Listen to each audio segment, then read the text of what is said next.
Buenos días a todos, los que estáis aquí, los que estáis en casa. Un domingo más vamos a seguir con nuestro estudio en el libro de Santiago. Parece que es un libro larguísimo, lo que pasa que lo hemos ido intercalando en diferentes mensajes. Y hoy nos toca un pasaje que está en el capítulo 5. Ya estamos llegando casi al final de este libro. Y podéis ver todos los vídeos en nuestro canal de YouTube, donde estamos transmitiendo ahora. Parece una publicidad, pero bueno, lo digo porque como es una serie, para que no os perdáis ningún capítulo, ¿vale? Pues hablemos de paciencia. No sé si os suenan titulares como ¿cuándo se acabará la pandemia?, ¿cuándo se cambiarán las restricciones?, el confinamiento, etcétera.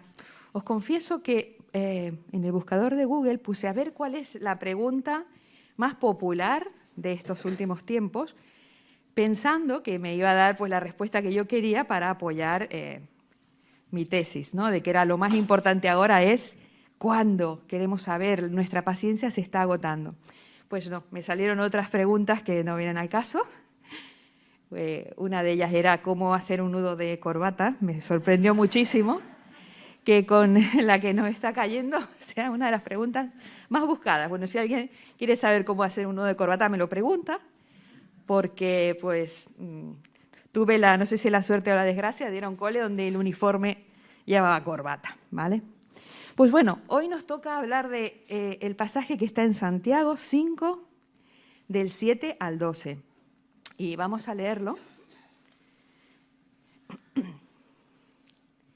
Y dice así: Por tanto, hermanos, tened paciencia hasta la venida del Señor. Mirad cómo el labrador espera el precioso fruto de la tierra, aguardando con paciencia hasta que reciba la lluvia temprana y la tardía. Tened también vosotros paciencia y afirmad vuestros corazones, porque la venida del Señor se acerca. Hermanos, no os quejéis unos contra otros para que no seáis condenados. He aquí el juez está delante de la puerta. Hermanos míos, tomad como ejemplo de aflicción y de paciencia a los profetas que hablaron en nombre del Señor. He aquí tenemos por bienaventurados a los que sufren. Habéis oído de la paciencia de Job y habéis visto el fin del Señor, que el Señor es muy misericordioso y compasivo. Y el último versículo que nos toca, el 12, dice: Pero sobre todo, hermanos míos, no juréis ni por el cielo, ni por la tierra, ni por ningún otro juramento, sino que vuestro sí sea sí, y vuestro no sea no, para que no caigáis en condenación. En una primera lectura, vemos que la palabra que más se repite es paciencia. Y cuando estudiamos una carta, o sea, una epístola, esto es alguien que se llamaba Santiago, cogió el papiro o el papel de la época y se puso a escribir pensando en un oyente que la recibiría y la escucharía. Pues esos primeros oyentes eran los cristianos que estaban dispersos, que habían huido a causa de la persecución, porque tenían en riesgo pues, su economía, sus casas y su vida. Pues esta carta está escrita para ellos, entonces tenemos que saber qué significó en ese momento para aquellas personas. El pasaje comienza diciendo, por tanto. Tanto en la Biblia como en cualquier texto, cuando encontramos esta frase o esta expresión, nos indica que es un nexo, que hay algo que viene a continuación que tiene que ver con lo que precede. O sea, lo que hemos dicho antes tiene que ver con lo que viene ahora.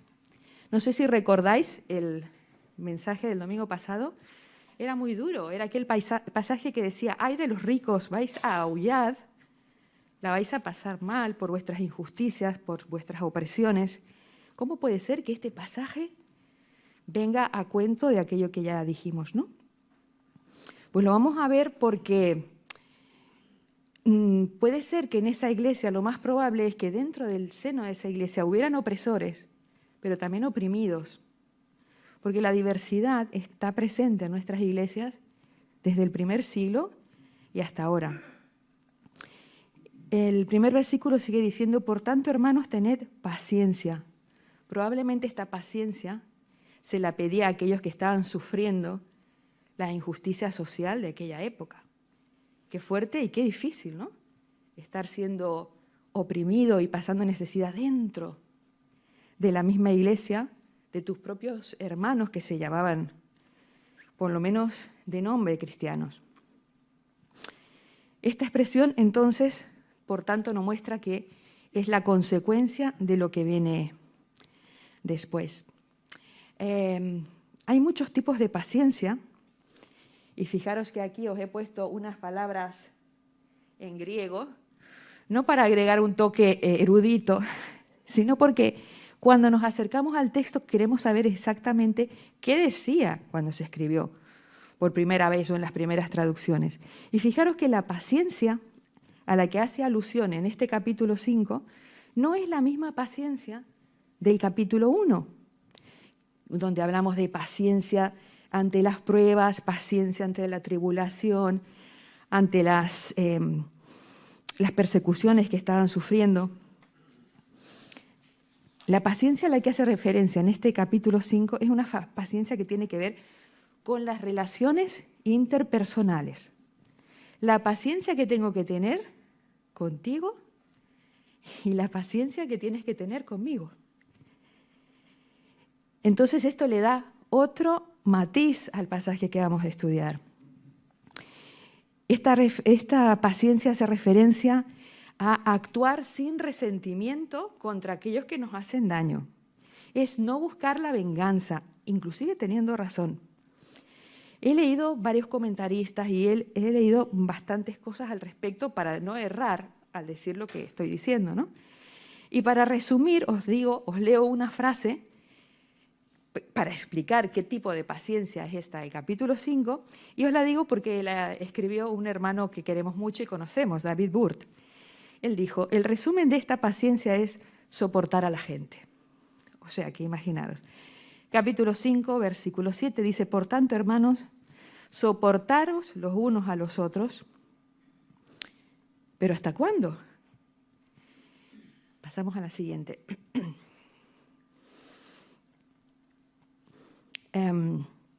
¿Hasta cuándo? Sí, bueno, a esta. ¿Hasta cuándo? Dice el pasaje, hasta la venida del Señor. He releído el libro varias veces y sí que hace alusión a momentos de la vida del Señor, pero en ningún caso habla de la venida del Señor, de la segunda venida del Señor.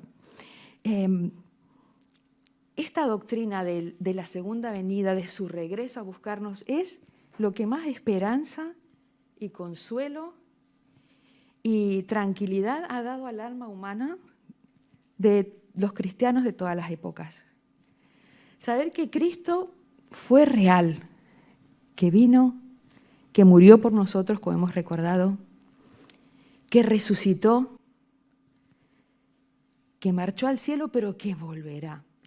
Entonces esto agrega una dimensión al hecho de tener paciencia, que es una paciencia que no se cansa de esperar, es una paciencia que tiene la mirada puesta en su regreso.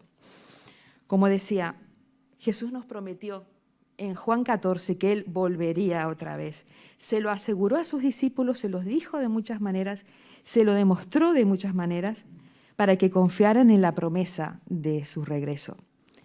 Y además, como dice el versículo 8, en una frase en el medio, esto afirma nuestros corazones. Si estamos seguros, si conocemos lo que Jesús dijo, lo que hizo, lo que está preparando para nosotros, difícilmente nos vamos a preocupar de quejarnos solamente los unos contra los otros, sino que tendremos la mirada puesta en su regreso. Otra de las preguntas que nos hacemos es, vale, de momento lo he entendido, tengo que tener paciencia para con los demás, soportarlos y que me soporten hasta la venida del Señor. Claro, la venida del Señor es el final de nuestra historia, o por lo menos de este lado de la historia. Y como necesitamos una explicación que toque más de pies a tierra, después de decirnos la venida del Señor, algo tan trascendental, nos dice, mirad al labrador. Me gusta porque Santiago tiene la misma didáctica que tenía Jesús, que de hecho sabemos que era su hermano en la carne, ¿no? Buscaba ilustraciones de la vida cotidiana, de las cosas que la gente conocía, para que pudieran entender las verdades del reino. Seguramente en ese auditorio, pues por deducción sabemos que habrían labradores, pescadores, ganaderos. Pues los que estaban allí entendieron perfectamente qué hacía un labrador y por qué lo ponían de ejemplo. Ahora sí pasamos a la de la manito para atrás, perdón. Ahí, vale. Es que ese icono de la manito cuidando una plantita se me ha movido por la presentación. Bueno, pues debe ser porque está viva, ¿no? Porque es una vida dinámica. Bueno, nos anima el escritor a que miremos cómo lo hace el labrador. Lo pone como ejemplo de esperar y de paciencia. Pero fijaros que el labrador no se sienta de manera pasiva a esperar que la semilla salga, ni se sienta tranquilamente a esperar que la lluvia caiga sin hacer nada. Esta semana me tomé el atrevimiento de llamar a un labrador del siglo XXI, ¿vale? A una persona que quiero mucho, bueno, lo conocéis, es mi primo Adrián, pues él se dedica muchas horas a su huerto, por hobby, porque le gusta, porque se admira del milagro, ¿no? De la tierra, del fruto que puede dar la tierra. Y yo le preguntaba, hasta que la semilla brota, ¿qué hace el labrador? ¿Qué haces tú? Bueno, me pasó una lista, que la tengo en el teléfono, tampoco viene a cuento ahora que hablemos tanto del labrador, ¿no? Pero la idea es que esa paciencia del labrador es una paciencia activa. El labrador planifica, mira el tiempo, a ver cómo está la tierra, a ver qué semilla va a poner. Por supuesto, la lluvia no depende de él, pero está atento a cuándo llegará esa lluvia temprana o tardía. Se nos pide que tengamos paciencia con los que nos hieren y que pidamos perdón a aquellos que hemos herido hasta que el Señor regrese. Pero esto es un proceso. No es de un día para el otro, no saldré yo de repente con todas mis relaciones sanas, pero sí que puedo empezar. Mira cómo lo hace un labrador. Primero va a valorar. Les invito a que primero valoremos en qué situación estamos, en nuestras relaciones los unos con los otros, en nuestros hogares, en nuestros equipos de trabajo, y podemos ir así ampliando, ¿no?, la onda expansiva. Fijaros que el verbo es tener paciencia, no es sugerencia, sino es un mandato, a la manera de un agricultor.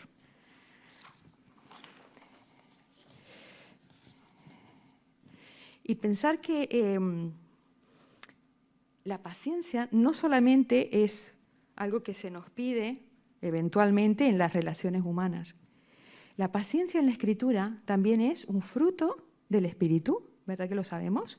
Gálatas 5, el fruto del Espíritu es, me gustaría que fuera más interactivo, así podríamos responder, ¿no? Amor, gozo, paz, paciencia, benignidad, bondad, fe, mansedumbre y templanza. La paciencia también es una característica del amor perfecto. 1 Corintios 13, el amor es paciente. El amor también es paciente. Y como si eso fuera poco, es un atributo de Dios, porque dice que Dios es paciente y no retarda su promesa y está esperando por cada uno de nosotros. Fijaros que la paciencia no es solamente esperar, sino es una actitud, una manera de ser, una manera de vivir.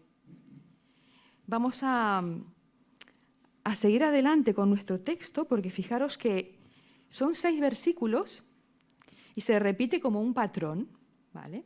Mirar así la Escritura, pues lo he aprendido de algunos grandes exégetas, quiere decir grandes estudiosos de la Biblia, donde te hacían mirar, porque a nosotros nos han llegado ya traducciones de lenguaje actual, han pasado por muchas traducciones. El texto, el contenido se ha cuidado, pero a veces las formas preciosas en que estaban escritas, los dibujos literarios se han ido perdiendo. Y en este caso tenemos como dos grupos, ¿no? Nos habla de paciencia y hay una advertencia. Nos da ejemplos de paciencia y hay otra advertencia. Pues vamos a ir en los versículos 10 y 11. Por si fuera poco, que nos ha explicado un método fácil y conocido, el método del labrador, por si no lo entendemos, también nos presenta 3 ejemplos. Y estos ejemplos son los que encontramos a partir del versículo 10. Recordar, tened paciencia los unos con los otros hasta que el Señor venga, poco a poco, paso a paso, como lo hace un labrador. Y si no sabes muy bien cómo, vamos a mirar unos ejemplos. Hermanos míos, tomad como ejemplo de aflicción y de paciencia a los profetas. Los profetas, hubieron muchos profetas en la antigüedad que tuvieron que cumplir diferentes misiones a lo largo de la historia. Sufrieron con paciencia, algunas historias son muy conocidas, otras historias pues pasan un poco desapercibidas. Seguramente que si tuviéramos más tiempo sería genial, ¿no? El ir aportando a ver qué recordáis de los profetas, qué hemos aprendido de los profetas. Uno muy conocido, ¿verdad? La historia de Daniel, qué le pasó por seguir orando, por seguir fiel a su Señor. Día tras día se le acusó injustamente, lo tiraron a un foso de leones. Esta historia la saben también los niños. Los sufrimientos de Jeremías, etcétera, etcétera, etcétera. Pero me quiero quedar con Habacuc. Habacuc es un profeta también.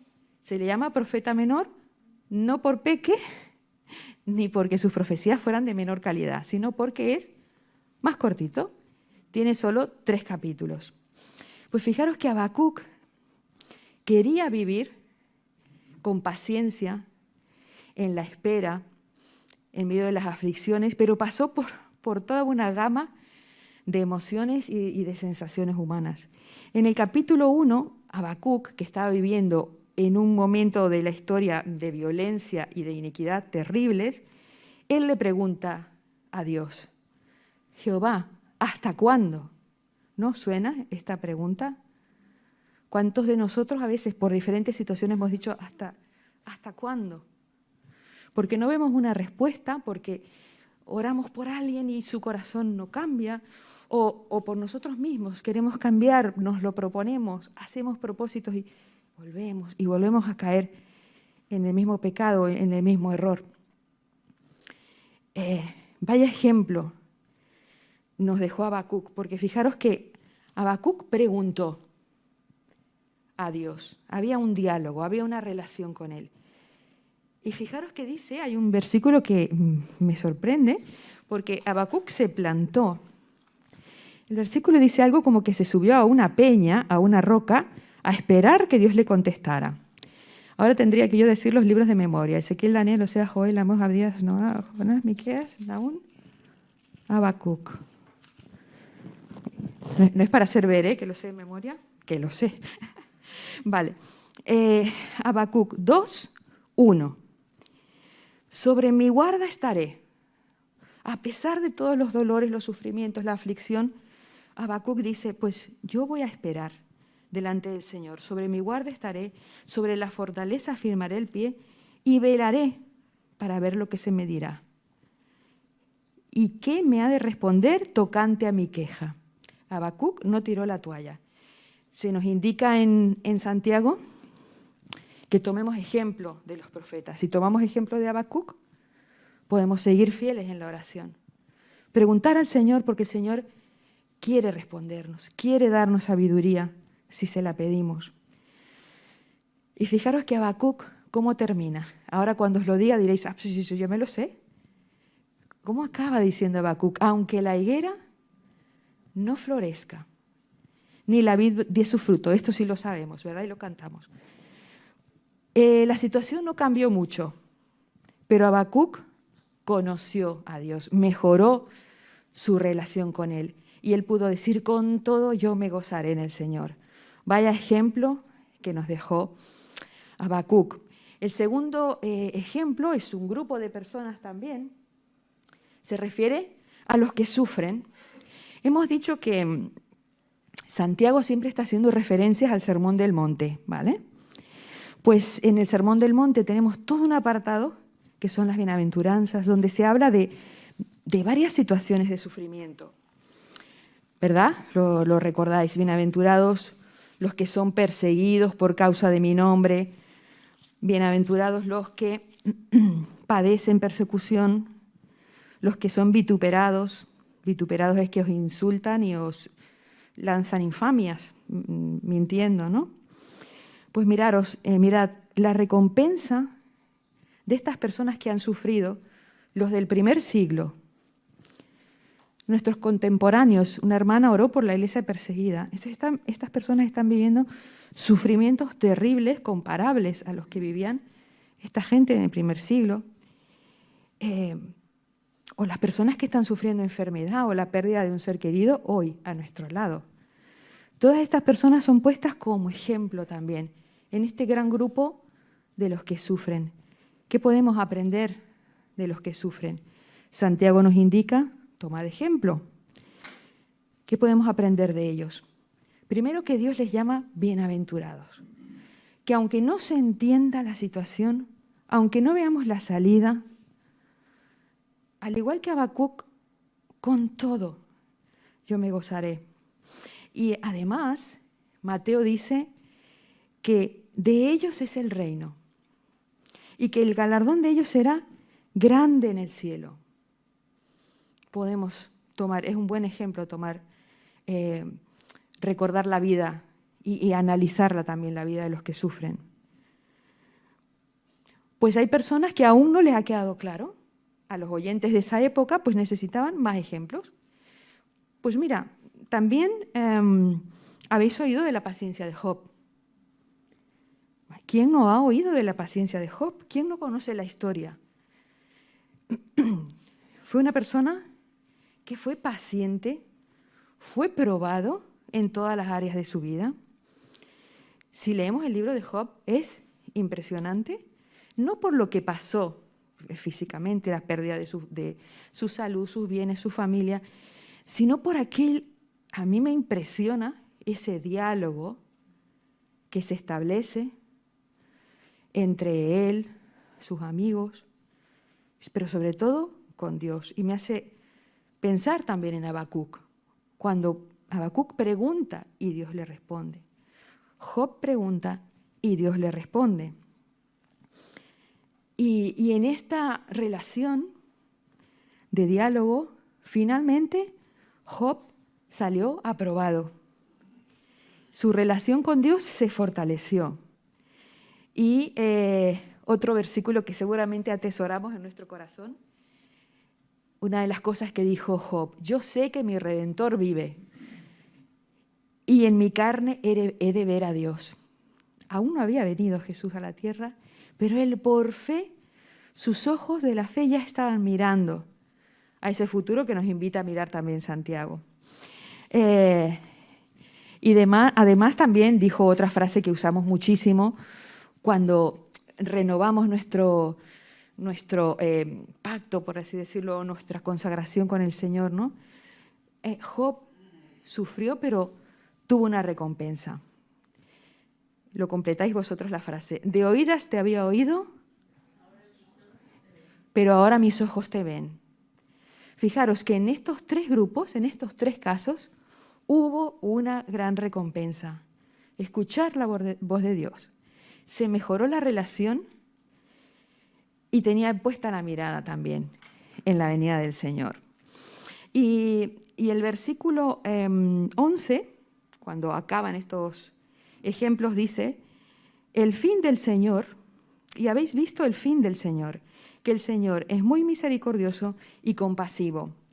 Algunos analistas o algunos traductores dicen que el fin del Señor quiere decir el galardón del Señor. A pesar de todas las pruebas y de todas las luchas, habrá un galardón, habrá una recompensa. Y ya casi estamos llegando al final del pasaje. Nos quedan dos advertencias que a priori parecen muy fuertes, porque las dos hablan de que no hagas esto o serás condenado. Así, así de claro. Cuando en una carta, o por lo menos en esta carta, se dice no hagáis tal cosa, es porque posiblemente ya lo estaban haciendo. No era una exhortación a no hacerlo, sino era un mandato a dejar de hacerlo, ¿vale? Y hay dos advertencias. Una que dice, no os quejéis los unos contra los otros, pero que si esto era, yo creo que era bastante normal en las situaciones en que estaban viviendo. No está diciendo, no mates a tu hermano, no digas necio a tu hermano. Dice, no te quejes. Y además agrega, versículo 9, lo dice, no os quejéis los unos contra los otros para que no seáis condenados. Y vuelve a hacer referencia a la venida del Señor, pero en este caso como juez. He aquí el juez está delante de la puerta. Es que vivir anclado en la amargura, en la queja, en lo que me hicieron, en el si yo hubiera o hubiese, no es a lo que nos ha llamado el Señor. Él nos ha llamado para tener una vida abundante y nos ha ido dando multitud de ejemplos a lo largo del libro de cómo vivir una vida cristiana real, cuáles son las evidencias de esa fe. Nos ha hablado de cómo tratarnos unos con los otros, nos ha hablado de cómo superar las pruebas, nos ha hablado de la obra social, atender a los pobres, pero ha hecho mucho hincapié en la lengua, en lo que ahora no se ve, ¿vale? Yo digo, ¿cómo puede ser que se hable tan fuerte del hecho de quejarse?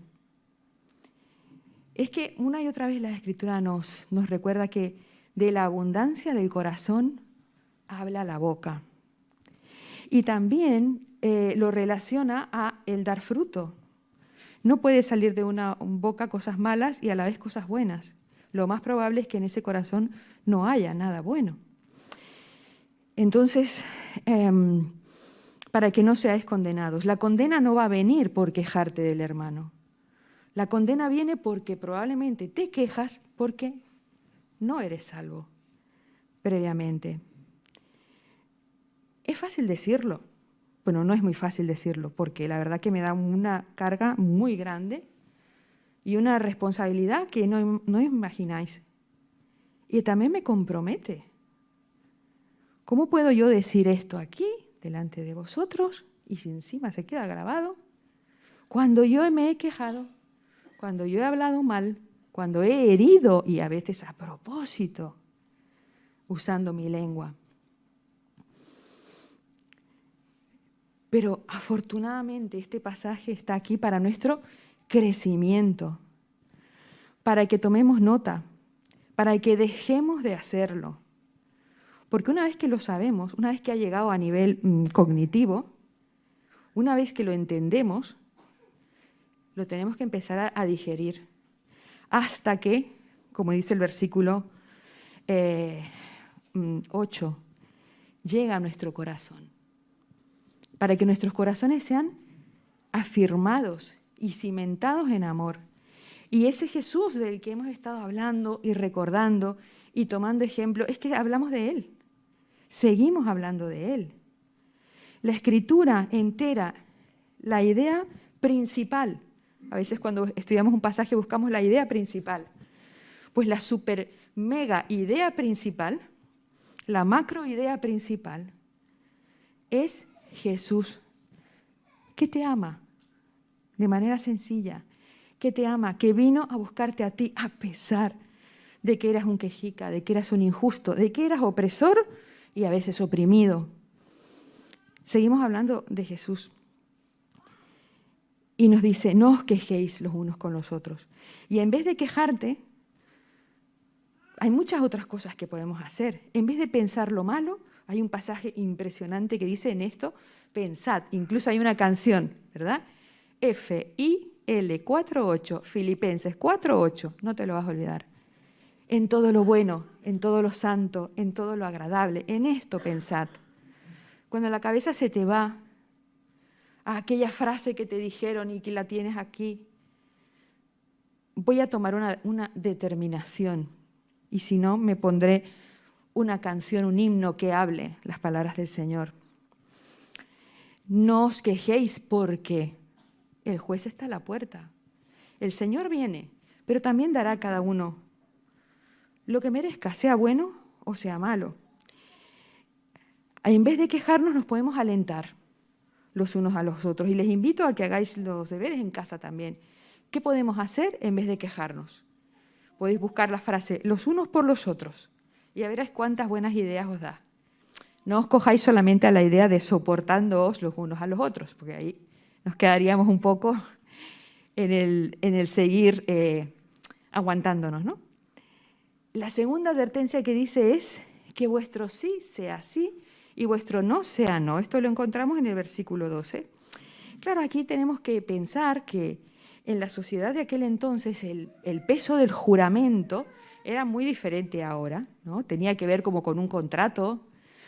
Estaban implicados muchas más cosas que algo meramente administrativo. Y había llegado el momento que ya no le daban valor.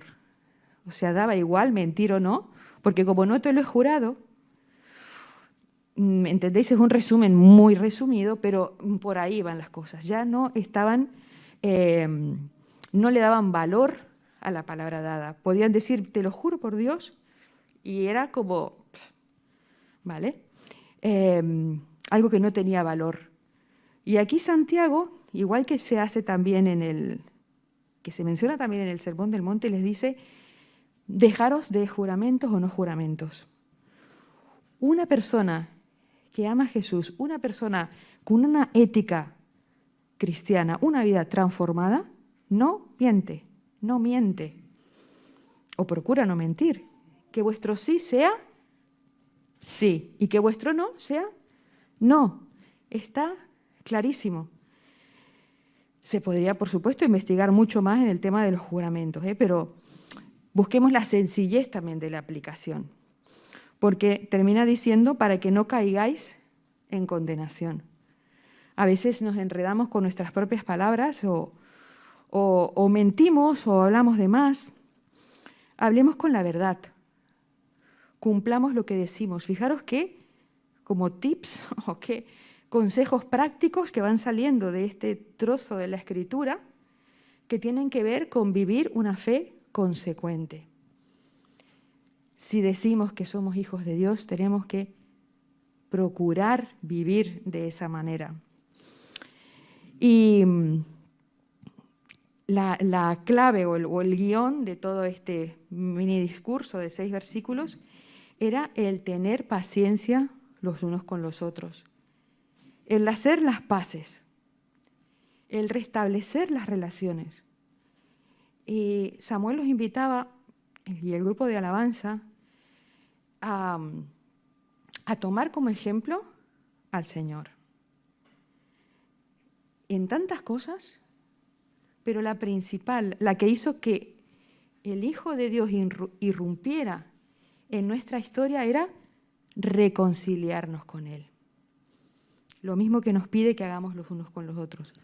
Reconciliarnos los unos con los otros.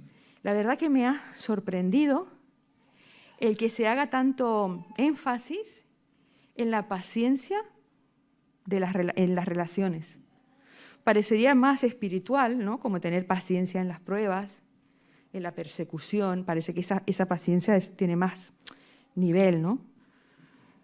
Pero en el contexto, por lo menos del Nuevo Testamento, encontramos muchas veces, y lo hemos leído esta mañana, que el resumen del Evangelio es amar a Dios y amar a los demás.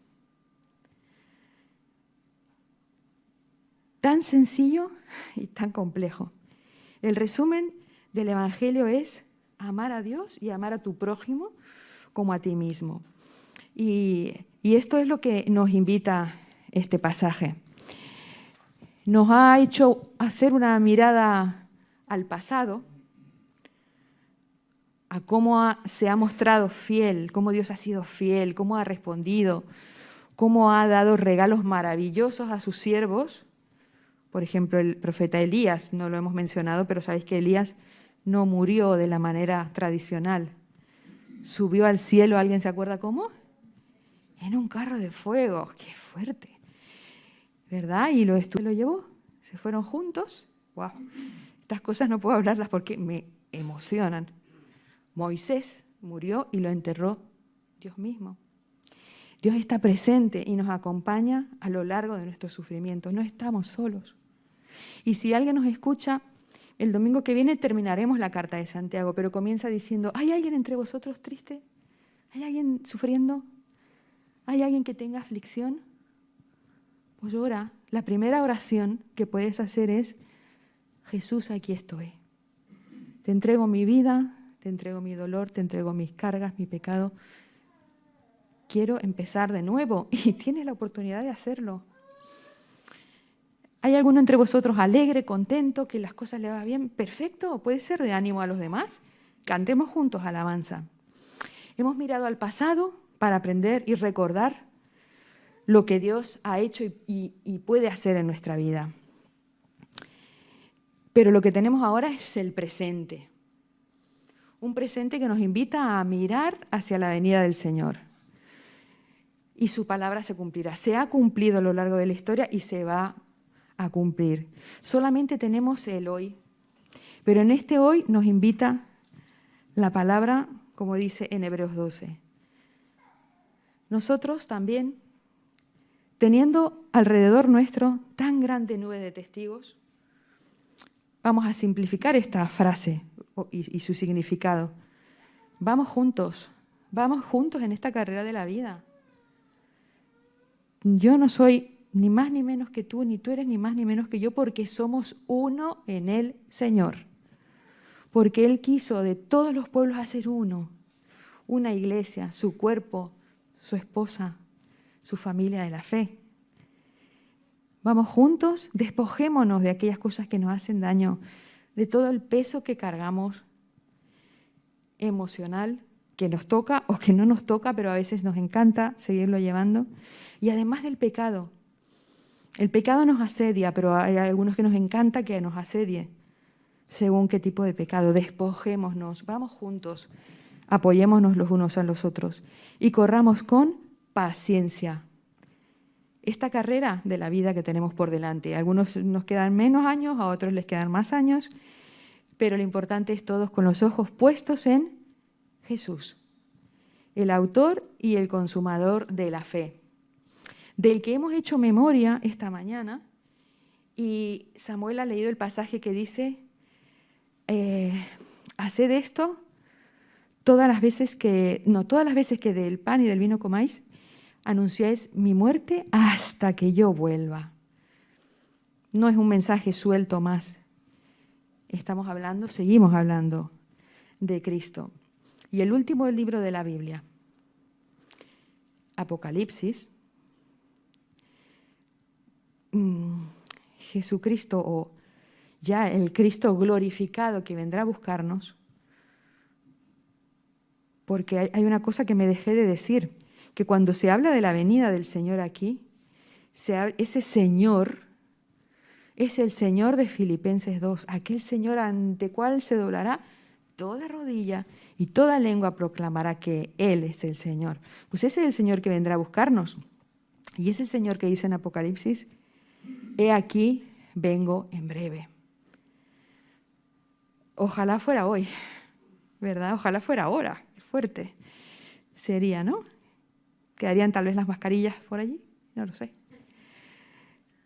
El Señor dijo, ciertamente vengo en breve. Esa brevedad, pues llevamos años esperándola, ¿no? Pero la iglesia junta, y vamos a responder juntos, la iglesia junta respondió, amén, sí, ven Señor Jesús. Vamos a terminar con una oración. Padre Celestial, te damos muchas gracias porque en tu palabra podemos encontrar consuelo para nuestro dolor, también oportunidades para volver a empezar. Te damos gracias porque encontramos también exhortaciones que nos animan a seguir adelante, a amarnos los unos a los otros, a querernos, a acompañarnos, a aceptarnos tal cual somos, Señor, como tú nos aceptaste también, Padre. Te doy muchas gracias porque tu palabra es viva y es eficaz. Ayúdanos, Señor, a que no solamente esté en nuestra mente, sino que llegue a nuestra vida para transformarla, Señor. Ayúdanos a ser obedientes a tu palabra, Padre Santo. Te doy muchas gracias porque podemos vivir en la esperanza de que vas a volver a buscarnos o vendrás a llevarnos, pero la esperanza es cierta, Señor. No tenemos paciencia, una paciencia sin sentido, Señor, sino que estamos esperando en ti, Padre. Te damos muchas gracias por Jesús, por su obra, porque no nos cansamos de aprender de Él y de querer conocerle más, mirarle y admirarle más cada día. Te damos muchas gracias en el nombre de Jesús. Amén.